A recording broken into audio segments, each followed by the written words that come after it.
Hey, how in the world are you? We're going to have a big time on this podcast because we're going to be talking about one of my oldest friends, Marty Robbins. Welcome to Kilroy's Outlaws and Legends Behind the Music with your host, multi-award-winning music producer, Eddie Kilroy. And now, here's your host, Eddie Kilroy. Are you ready? I mean, really ready, because I stay ready to keep from getting ready. And right now, again, I'm going to talk about a dear friend of mine and a guy that I had the opportunity to produce, Marty Robbins. One of the best singers ever in country music or any other kind of music. I mean, he left his mark on country music. He was quite a guy, and we always had a lot of fun together. But talking some about Marty and his music, Marty was an incredible writer. And seldom did he record a song, if ever. Well, yeah, I know of one that he didn't write. The song that he wrote, or didn't write, was a song I wrote. And it was a thrill to have the great Marty Robbins record a song. And Marty was a personality, and within himself lived several people. One talented that could write such a song, one with a heck of a sense of humor. He could always make you laugh. And he was always laughing. Then the other guy was kind of a tough guy because he participated in some highly dangerous things. But about his music, you may not know that Marty was from Glendale, Arizona. And he loved the West. He loved cowboys. He loved horses. He loved it all. Marty was quite a guy. He did a lot of jobs before he made it, some manual jobs. And pretty soon he cut a record, but he didn't do that till after he got out of the Navy. He was in the Navy during World War II, and that's where he learned to play a guitar on a ship. And when he got out, he said, I want to try to do something with my music. So he played with some local bands around Glendale and other towns close by, and before he ever really cut a record. And finally, he landed a deal with Capitol Records, and his first record was I'll Go On Alone, which went #1 in the country on the Billboard charts. He had 6 top 10. No, that's not it at all. He had a flock of top 10 records and a flock of #1 records. El Paso is one that comes to mind anytime you say Marty Robbins. The reason being, radio would only play a record that was approximately 2 minutes long. And the reason radio played short songs is so they could get to the commercials. Long songs was eating up their commercial time. And Marty said, I've written a song, it's going to be long, and Columbia Records, you better put it out. He had signed with Columbia by then, and it was called El Paso. And it was about 5 minutes long. He got on the radio, and it became very big. And it was played more after it was #1, probably, than any other time, because they never quit playing El Paso because it was 5 minutes long, and it gave the radio announcer time to go to the bathroom and get back before it was over with. So consequently, every time that announcer needed to go to the bathroom, he'd put on El Paso. So the more he had to go to the bathroom, the more El Paso played because it was 5 minutes long. But then Marty wrote that on the back of the bus.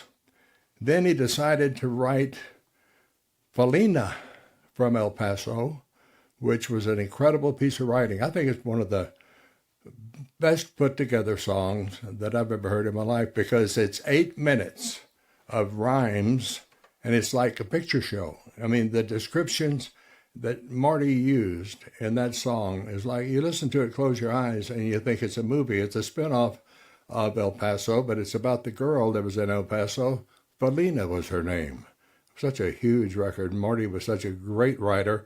And right in the middle of the time that top 40 music was beginning to kind of take over, Marty said, well, they're not going to leave me behind. He wrote a song called A White Sport Coat. And that was a huge record in the pop charts and the country thing. So he didn't let it get rock and roll and leaning toward top 40 music get it down. He cut one that went over in top 40 and country called A White Sport Coat. Marty was something else, too.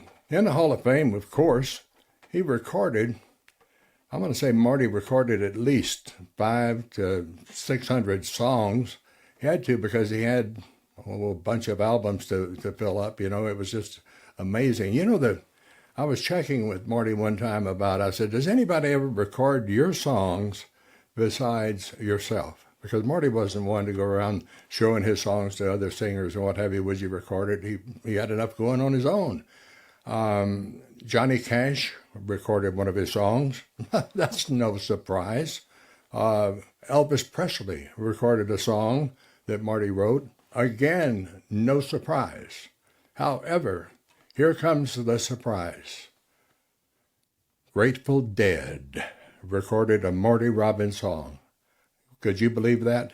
But that's how he wrote. He wrote across all spectrums of music, and his personality would show through every song. And I'm bragging on him now because I'm telling you the truth. And he was a special, special friend of mine and a great guy. The NASCAR thing, he was just about as passionate about NASCAR as he would be about his music. I asked him one time, and I said, did you ever win a race, Marty? And he said, no, I was wanting to stay out of a wreck more than anything else. But he did finish top 10. He had 10 top 10 finishes in NASCAR. So he was all about NASCAR racing, and the fans loved it. His drivers, the fellow drivers, they loved Marty Robbins. I was talking to Darrell Waldrop one time, and I said, what do you think of Marty? He said, best guy in NASCAR and a pretty darn good driver. That's pretty good coming from Darrell Waldrop. But Marty did so much. He did a lot in his lifetime, from racing NASCAR to writing hit songs to being in the Navy. But one thing that stands out of all my talks with Marty and the long visits we've had and the years that we were friends, I asked Marty, what do you remember most about your life? He said, I remember making a deal with God. And I said, Marty, you can't make deals with God. And he said, no. My daughter was dying, and I was a heavy drinker to the point where I was inebriated quite often.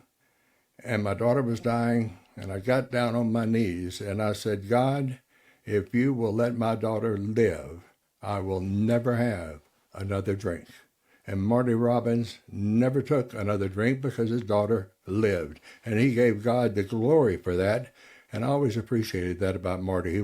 He was so good.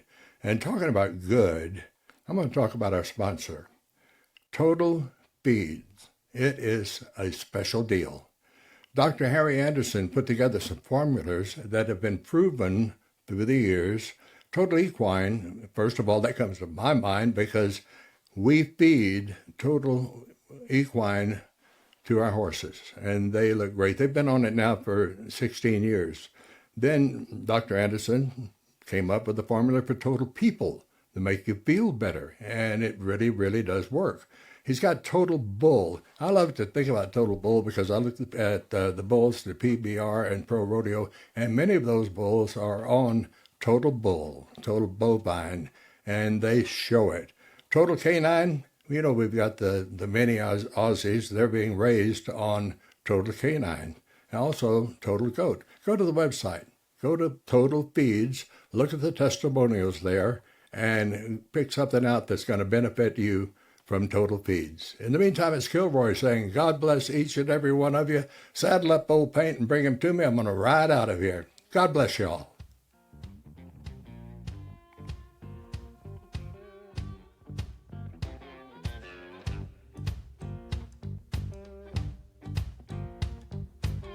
Thanks for listening to this episode of Kilroy's Outlaws and Legends Behind the Music. If you have any thoughts or questions about the content, email them. Kilroy Outlaws and Legends, all one word, at yahoo.com. That's Kilroy, no S, Outlaws and Legends, all one word, at yahoo.com.